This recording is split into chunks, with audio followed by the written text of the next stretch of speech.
යාළුවනේ බලන්න ඔයාලා මේ ගමේ හැදෙන පළතුරු අඳුරනවද කියලා. මේ බලන්න.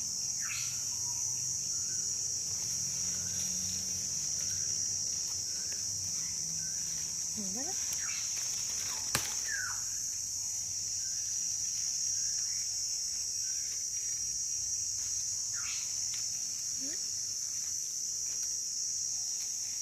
බලන්න අඳුරනවද කියලා.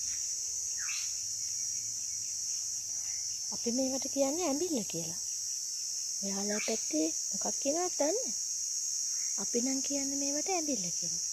සමහර කට්ටිය මේවට මල්බෙරි කියලාත් කියනවා. පොඩි ඇඹිලි රසයෙන් ගත්තා. බලන්න මේ. ඉදුණාම මේක තද රතු පැහැයෙන් ගත්තා.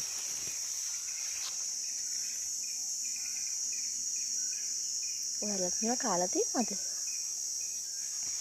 මේ ශාකයේ අතු වලින් මේ පළතුරු පැල කරගන්න පුළුවන්. අතු කෑල්ලක් හිටවල තමයි මම මේක පැල කරගත්තේ. මේ බලන්න. එහෙනම් ඔයාලත් මේ වගේ ගමේ පළතුරු රස විඳලා අපිටත් කියන්න.